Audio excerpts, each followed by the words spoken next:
but everyone is entitled to a chance. Welcome back to Harbor. That was Defense Secretary Leon Panetta today as he overturned a 1994 ban on women serving in combat. The truth is American women have been in combat in both Iraq and Afghanistan, but they've been it's prevented them from advancing to some higher ranking positions within the military. Panetta this afternoon said decisions going forward must not be made based upon gender, but on qualifications. I fundamentally believe that our military is more effective when success is based solely on ability, on qualifications, and on performance. When I've gone to Bethesda to visit wounded warriors, and when I've gone to Arlington to bury our dead, there is no distinction that's made between the sacrifices of men and women in uniform. They serve, they're wounded, and they die right next to each other. The time has come to recognize that reality.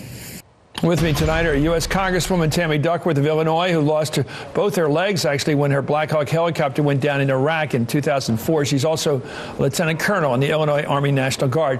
And Captain Zoe Bedell served 2 deployments in Afghanistan and is now in the Marine Corps Reserves. She's one of 4 women who filed a federal lawsuit challenging the ban on women in combat. Welcome to both of you. You both have an advantage on me. You served in the military. I did not. I will bow to your knowledge. Congresswoman, I want you to tell me, if you can, delineate before today, what were the restrictions or limits on what a woman could do as opposed to a male serving officer or enlisted person in the United States military? So, Chris, women were not allowed to serve in specific jobs. In the Army, those combat jobs were infantry, armor, artillery. There's a whole list of them. So, for example, a woman could not become a field artillery officer. The only combat arms branch in the Army that was open to women was aviation, which is what I became. It didn't mean that women were not serving in combat. And in fact, the Army recognized that and awards the Combat Action Badge to show that you were engaged in direct combat. So there's 2 different policies. There's a little bit of a split between the old system that says that, women can't serve in these jobs, but then also recognizing, oh yeah, but you are engaging in combat action. But they weren't allowed in the military, artillery, or armor. Right. So in infantry, artillery, armor, there's a whole list of particular jobs that you couldn't get into. Captain, thank you for joining us, and thank you for your service, as well as thank you to the Congresswoman. Tell us why you made your suit. What do you think was unjust? What do you think has now been changed? Well, I served for 4 years in the Marine Corps. I did 2 tours in Afghanistan, and I was in charge of a group of female Marines who were overseas patrolling with infantry Marines every day and who saw combat, who were in firefights, who were targeted by roadside bombs. And I knew that what was happening over there was not in line with what the policy was saying, and that policy got in our way. It frankly made it more difficult for us to accomplish our mission. It also made it harder for my Marines to get recognition for the work that they were doing. And then when the ACLU approached me, it was an easy decision to make. So, in effect, were women actually working in these units that were apparently banned, like artillery, armor, and infantry, or were they not? Or were they limited to the aerial, the choppers and the other aircraft? So, what was in effect? Chris, let me go back to the Congresswoman. What, in effect, was the reality if a guy or a woman serving in the military that they would have experienced up until today? The reality.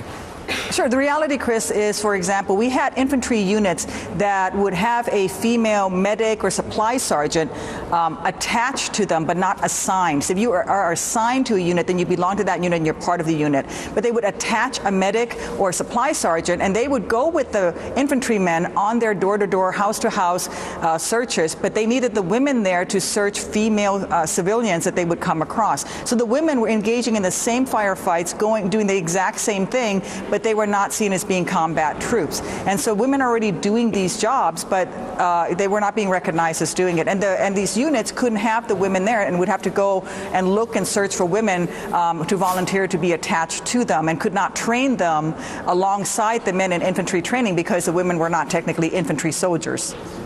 Captain, when a woman joins the military today, will it be different? Will she now be exposed to being put into an infantry unit, a frontline grunt position, where she really have to, take that hill Get out there and take that hill, McGee. It's your job. Take the hill. You got your rifle. Do it.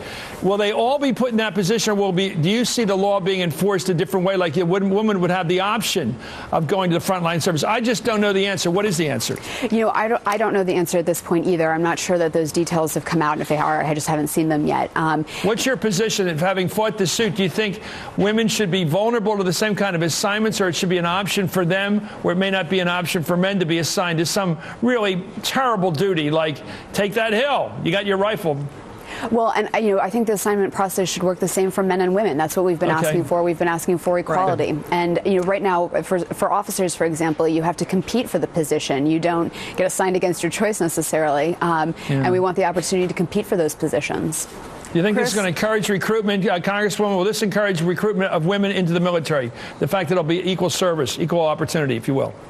I think it will encourage recruitment, and I just wanted to make a note that for those infantry jobs, for those enlisted jobs, when you are enlisted into the military, whether you are a man or a woman, you're enlisting into a specific military occupational specialty. So you're choosing on your day of enlistment as a man whether you want to be infantry or That wasn't the way it was in the clerk. 60s. That was not the way it was in the 60s, because you could apply to be a PIO, which I was thinking of doing like Al Gore did, and I never believed that you were guaranteed that PIO job. Yeah. You could have just, I wanted to write like Ernie Pyle, and you'd just be a grunt like everybody else. I never trusted that. I'm glad to know you can actually get assignments right up front. Thank you. I really appreciate, thank you for your service. I'll say it the way I always do. Congresswoman, it's great to have you in the Congress. And Captain, thank you for coming on the show and educating us here. We'd love